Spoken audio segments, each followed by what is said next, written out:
Everyone, y'all got quiet quick. But,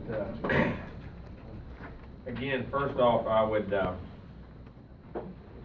like to welcome all of our new recruits to being part of our family here at Florida State. We see ourselves as a family, and we think we added to our family today quite well in a lot of regards, not just as far as football players, but as far as high character, quality young men who are interested in getting a great education and also can play a little ball. But very happy with the group we got. Very proud of our coaches. I think our coaches did an outstanding job building these relationships. A lot of these relationships were 2-, 3-, and 4-year relationships. Spent a lot of time, a lot of hard-fought battles. Very unique group, and if you go back and look at this class, it was 25 signees, 13 kids from the state of Florida, but we signed kids from 10 different states. So I think the brand of Florida State, being able to be out there and people being very interested in being part of our culture and what we do here and our winning traditions and our championship traditions, I think speaks for itself. But also, great job by coaches when you sign guys outside of your normal home base areas to build and the high quality of players in which we were able to do that. That's a very hard thing to do consistently. And I think our coaches did a tremendous job in what they did, and also the support staff and the people here once they came on the visits. I think everyone here, we got a lot of great feedback from the high quality people that everyone had to deal with here. Had nothing to do with coaches or myself, that were just the support staff in every way, shape, and form. And like I say, everybody who has a part in Florida State has a part in this program that affects our program, and they guys did a great job in that regard. And most importantly, our players. Our players did a tremendous job of hosting kids and showing them, everyone come back today, they felt very comfortable around our players. Even the star players, they were nervous. I didn't know how to be around guys such as Dalvin Cook and DeMarcus Walker and guys that have such a big name. You worry, and they said, Coach, they were just normal, good old guys just like us. And our players understood the importance of recruiting, how many young players have an impact in your program, just like a lot of them did when they came in. And I think they're passing that down, making these guys feel very comfortable with it, letting them know that there's a great family atmosphere here, and that everyone here will take care of you in a great regard and help you in all phases in development as a person, a student, as a player. And we're just extremely excited about it. We feel like the guys that we evaluated, that we were very comfortable with the guys that we were able to get, and are the guys we wanted. And like you say, everybody said, would you get everybody? You don't ever get everybody you recruit. I don't worry about those. I worry about the ones we've gotten, and we've gotten a great group of guys and a great group of players. So very excited about the future, and hopefully in time we'll see how things turn out. We got to keep developing players, and our coaches do a great job of that. As some of our highest draft picks and things that went on have came from some of our even lower ranked guys. So not only our high ranked guys are panning out also. So I think it's a great job, our testament to our staff and how they're developing these guys once they get here and in all phases. So very proud of this group. Questions?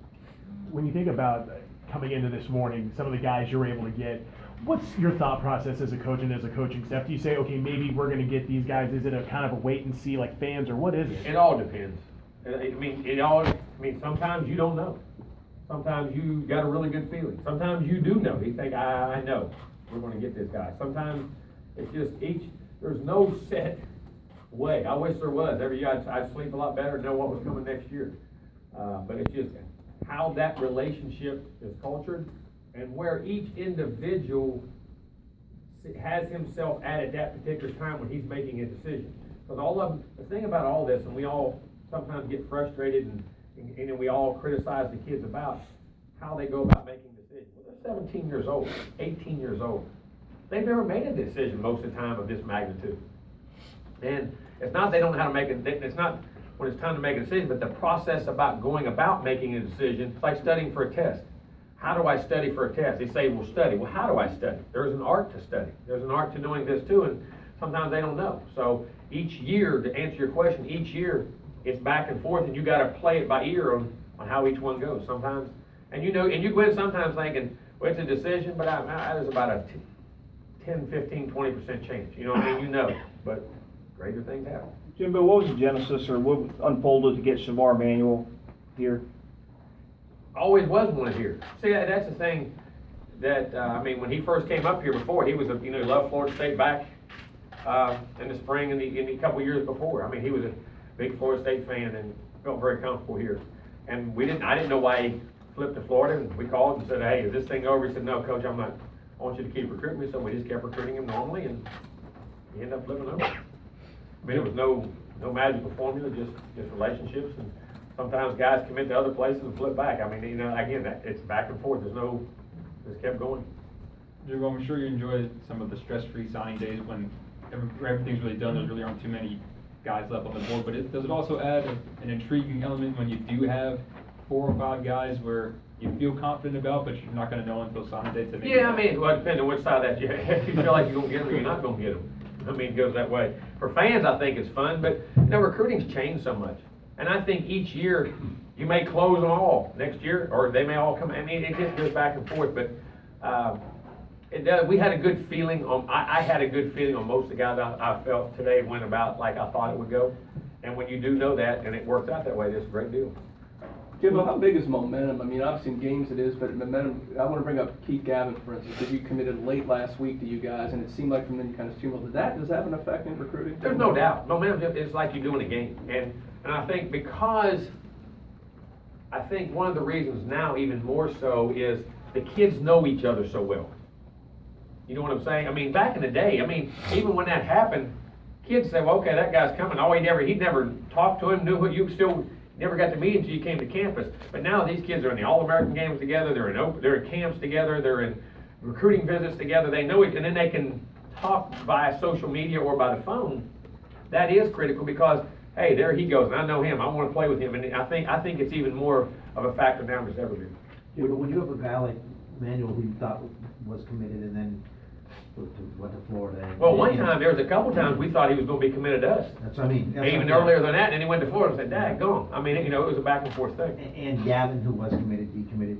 When those guys, you obviously don't give up, but what do you do? Do you even pay attention to that, or do you just continue? No, to I do, recruit and them away? listen, are you, I'm not, we don't go recruit guys unless they say we're totally open. What I mean by that, I say if you committed and said, you know, I'm going to, Kent State, I mean, I'm just using it for example, and I said, all right, Tom, would you know, hey, I appreciate you going there, if this is final, okay, we'll leave you alone, but are you still open? Is this a final deal, or would you like us to check back with you in a month and say I've had it like that, and you know, and then all of a sudden they'll call back and say, hey coach, I'm not sure I want you to keep recruiting me. You know what I'm saying? So I leave it up to them. I don't like going chasing guys and just pounding on guys that are recruited. I don't think it's good for them. I don't think it's good for us. And some of those guys said we're still open. So you got the feeling. And even guys who committed to us said that about people. That's why people kept recruiting them. So for Gavin, you knew even though he decommitted, he was still wide open. Well, I knew we had a chance. Yeah. I mean, I know it wasn't done because they hadn't committed anywhere else, Right. and we were still going at it. Yes. Jimbo, is Andrew Baselli going to be a little bit of a project? I think he's changed positions a little bit, or No, what do I don't you think so. expect out of him? I think he's a really good player. I think he's got great understanding of the game, great physical skills. He can bend. He can be a center. He can be a guard. He can be an interior guy. I wouldn't recruit. Project is something we wouldn't recruit good football players. I think he's a heck of a player. And one other thing, you went to Washington D.C. area again for another kid. When did you start paying attention to that Mid-Atlantic area, Washington, Maryland? I know you always got some kids out of Virginia, but what started that ball rolling with? I think the quality of football that's there, and our conference, remember something, we go up the whole East Coast. So we go that way to play games. That's going back home for these kids. So, I mean, they come to Florida State, they recognize with our league as much as they do any league in college football because that's really the home area where we play up and down the East Coast.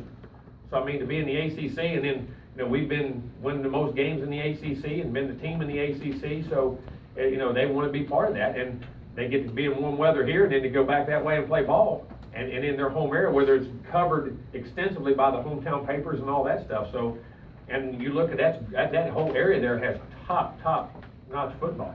I mean, it's great. So, it makes sense to get in there. Jimbo, what were the goals for this class? How do you think you accomplished that today? I mean, we needed things across the board. We needed depth in the offensive line. We needed depth at linebacker. We wanted some front guys. Wanted corners. Needed corners in this class for sure. Got that. We wanted, didn't need a lot of receivers, but wanted a difference maker. Got that. We feel the back's a difference maker. Great quarterback. We felt we had to have a quarterback. Tight end. I mean, we had to have it across the board, but certain areas we needed more depth. And I thought we met our needs. Going back to what you're saying about the offensive line, I mean, you look at today. And kickers. And punters. Look at today, of course, number one center, number one guard, and of course Mike Arnold being just the number one overall prospect. A, how pleased are you with where this line is going, and B, how do you describe how it all came together? Well, I mean, we were honest. We went out there and actively went at guys, and like I say, in our approach, we're very honest in recruiting. We're very straightforward, we're very honest, and kids like that. We had a lot of those guys in camp at different times, and they did an outstanding job, and they knew, and Coach Trickett produced a lot of great linemen in the past, and we were putting a lot of guys out, so they were comfortable in what we did, and we run a pro system. This is one of your better offensive line classes, at least on paper before you see At least on paper, yes, I hope it pans out, which I think it will. Obviously, we wouldn't have recruited the guys, but I think it's a tremendous haul, we really do.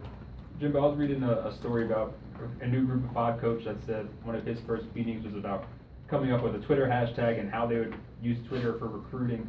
You guys don't use a ton of that. I don't even have one. Do you see as what you guys do as, I don't know, maybe old school recruiting, or just kind of the way? Yeah, it's called how personal supposed to be? relationships. At the end of the day, this thing's about relationships. It's about trust. We communicate through social media a lot, and there's no doubt. Mhm. But at the end of the day, you gotta have conversations. You gotta see people face to face. You gotta look them in the eye to know. And, I mean, we'll communicate all those different ways, but at the end of the day, it's about trust, and you gotta sit down and have a conversation, hear a guy's voice, look him in the eye, shake his hand, and ask him questions about what he wants. You tell him where you're at with that thing, and I think at the end of the day, that's still what it's about. I guess it's a bit of a revisionist history. Those coaches are trying to get their programs to where you are now, but say Twitter and social media was as prevalent as when you first became head coach, or do you think you guys might have been? I wouldn't. I mean, touch the things is the best way to do it. You want something done, do it yourself. You want something done, and you want to get somebody, sit down with them and talk to them. I think that's part of our problem in this world. That we don't have enough conversations. We don't look at it. We're too social media driven. I really do. I think it's part of the problems of this world. It's easy to say stuff, do stuff, and hide behind stuff, behind an account that, you gotta look people in the eye, because you can't tell if they're lying on. How they say words on an account isn't, to me, want to build a bond. When you look them in the eye, you can tell people read people. What made Gabe Neighbors just an appealing guy that you wanted to add to your team? I loved him in camp, I always have. I saw a guy 6'3", 240 pounds. They can run under 4.7. They can bend. They can play multiple positions. That is, when you watch him on film, he is a football player. He can play defense. He can play offense. He can catch the ball. He can play multiple positions. He's physical. He likes the game. He hustles. He lives, eats, and breathes everything about football. Loved him in camp from the get-go, just like I told his mom. He's going to be in this class. Just give me some. I'll just wait till I do it. Your staff seems to really kind of buy into the idea of teamwork and recruiting. Everybody's high-fiving and fist pumping and all that. Is that unique? Has every staff been a part of it? I think they have, but the way we don't, everybody says, well, the offensive line coach recruited every guy. That's not true. We don't recruit by position. A position coach gets involved, but the area coach, where that kid is from, is the main recruiter in that deal. Now, how he orchestrates that with, now you bring in the position coach, now you bring in the coordinator, now you bring in the head coach. Or sometimes you may do it yourself if that's the relationship. All that is, we don't say all the D linemen recruited by Odell is not true. All the O linemen by Trickett's not true. All the running backs by Jay is not true. All the DBs by Charlie is not. They are involved extensively. But if they're not in their areas, they're not the main recruiters on those guys. I don't believe in that. I think if you can't recruit another position as a coach, probably shouldn't be in this game.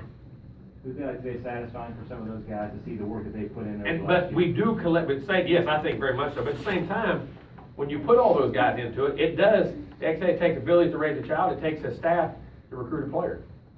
Because it's not just one guy doing it. The whole staff recruits the players. And how we set the trend, and how we set up the visits here, and how our secretaries, and how Bob Lasavidi and all the guys on campus here organize things, how they structure things, how the weight room does, how the training room does. Everybody is involved in that. I mean, and I can't say enough about, we get so caught up with so-and-so. No, they didn't. Everybody recruited those guys. Everybody in the organization. And that's the only way you're going to do it. Jimbo, was there something different about this recruiting cycle that you had so many kids decide on the last day? I mean, usually you're locked and loaded by Mars, National Pluto, Sunday. Venus, and Saturn must all been lined up. I mean, There was I joke nothing about that intentional. because it's just, no, it wasn't intentional, just the way it fell out. And I think part of it is too, you had 10 different states represented. Sometimes you had guys that are farther away, you know what I'm saying? So they don't get down as much, they're still taking visits, still seeing things. I think sometimes that has a lot to do with it. Or depending how much they can get down here. It just depends in those cycles sometimes. Was it fun for the head coach to have a day like today? Very fun. I mean, because you saw our program get better. You saw the guys which we wanted, we got. You saw a lot of assistant coaches, blood, sweat, and tears, as I say, a lot of hours pay off, and it's very rewarding that way. Jimbo, you had 6 guys publicly commit today that weren't committed going into today. You only had maybe a couple losses. In terms of your ability to close and what you've experienced those signings, how does this stack up to some of your other, just in terms of closing on signing day? Well, I mean, closing goes back to, like I said before, going in, knowing you got them or not. Everybody says you close at the end. You don't close at the end. What you're doing is building toward that closing. You know what I'm saying? And that happens in November, December, and January. I mean, all the closing goes back, what percentage you got in those, and are you gaining ground at those times? I mean, you know, there is no miraculous formula at the end. You go in and you give them some magical talk, and all of a sudden they jump in the boat. Just, kid, it's old days you may have done that more because, in my opinion, you had less interaction and you had less communication, less guys to your campus than you do now because of knowledge of social media, communication, all those things. Closing is an accumulation of all the way up and where you put yourself at that time when you do it. And we had built to that relationship. We felt really good about those guys. Last year, we knew going in it wasn't going to be. It's just because we couldn't gain the ground in the earlier months that we needed to gain. I mean, I think we put too much emphasis on a close. A close, when you close well, is when November, December, January, and all those months have built up to that close. So you knew months going in this was going to be a solid close, not just... We felt very good about it. But there was a couple, now sometimes you'll go that last 2 or 3 weeks and you're right on that, which way is this young man going to go? You know what I'm saying? And you win some, you lose some. Was there one that was the most pleasant surprise to you? 1 or 2 of them? No, all of them. I mean, there's no one in particular. And you got an awful lot of beef on both sides of the line. Was there a concerted effort to get bigger? Well, and it's like anything, when you get a chance to get those guys, you better jump all over them. Because high quality offensive and defensive linemen are hard to find. And when you can get, when you take as many as you can get, because the attrition of injuries, the attrition of, sometimes they're just not there. And they may be there next year and you guys have them rated. I say you guys, I mean the ranking, the people have them rated. But at the same time, they still may not be the quality of the guys that were the year before. The crop the year before may not have, there may have been 20 quality ones in this one. The next year there may only really be 5. Now everybody will have them rated up there, but there may only be 5. This was, in my opinion, there's a lot of high quality guys, and we took as many as we could get. When you talk about rankings, I mean, consensus across the board is your number 2. Do you take much stock into that? Do you care about rankings, or is it one of those things where you guys do pay attention? I mean, people know, we know where we're at. I mean, we hear it, but it doesn't matter. I worry about, I want to rank the classes after they leave. That's what I'm worried about. What they accomplished, what they did, how we won, and how they developed as people, students, and players. I mean, I don't. I mean, that's all there, and we know about it. But at the end of the day, I mean, I disagree with a lot of the rankings. I agree with a lot, I disagree with a lot. I guess that's what makes the world go, because you know, at the end of the day, you know what it is? Opinion. At the end of the day, it's how you see it, and then how a guy may fit into your program as compared to another program. He may be a better fit there, may be a higher quality player. So, I mean, all those things are very subjective in a lot of ways, but they make it fun. How exciting does it get you to get these players in when you hear them saying, I'm ready to compete for a spot, not saying that they think they're going to have a spot? Music to my ears. So at the end of the day, ain't nobody guaranteeing anybody to play. I never have, never will, and anybody who does as a coach is a liar. Because you don't know how the guy's going to react, and it's unfair to the guys you have on the team. You will have one heck of an opportunity, I think you'll have that, but you better be ready to compete. Because guess what? Well, I want to play in the NFL, so you think you're going up there and not compete? Maybe I'll learn it at a younger age. And be ready to do it from the get-go. Jimbo, you brought in some really good ones, obviously. Where does Levante Taylor rack up as far as DBs that you've signed? Well, when you think his skill set's very unique, he's not a big guy, but you wouldn't know it. He plays with a tremendous amount of instinct and knowledge and wisdom, and then a toughness and a tenacity when you watch him play. You know what I mean? He has some skill sets, and he's a great return guy, great ball skill guy, and great confidence, which I think is incredibly important to play out there on the edge like that. So I think he's got a chance to be a really good player. Jimbo, speaking of Levante, you've had some great recruiters as recruits. Derwin comes to mind, Carlos, but where does Levante? He's up there now. He, when he gets done, we have to give him a job. He does, because I mean, and why I think guys gravitate to him, they see his passion to play. And then they see him play. They see how skilled he is, but what it means, and you say, you know something, I want that guy on my team. I want to play with that guy. And I think that's part of his, it's just, every bit of him loves ball. And he wants teammates, and I want as many good players. I don't care who we get, I'll compete with anybody. He knows it takes that, and he's very unique. Do you encourage guys that are part of your class to do Yeah, that? I do. If you feel comfortable with it and you know them, why not? Why? Because you're part of our family. We're all for one. It takes everybody to get put together a class. Seems like with Jalen, Levante, and even Derwin, do you ever sense when those guys have that and you want those guys because of that? Oh yeah, no doubt. A lot of those guys, because they have a certain charisma about them and leadership qualities. You can't find enough of those in a team either. Jimbo, how do you feel about maybe the direction of recruiting? Not to single out any teams, but coaches have been doing sleepovers, 18-footers have been coming through. More back to them. Just stay within the rules. We stay within the rules. That's great. I mean, whatever you gotta do you feel like your program, and that's what makes it sales. Whatever sales, just so you do it legally. Don't break rules. I mean, that's their business. We're gonna do things our way. They go their way. There's nothing wrong with that.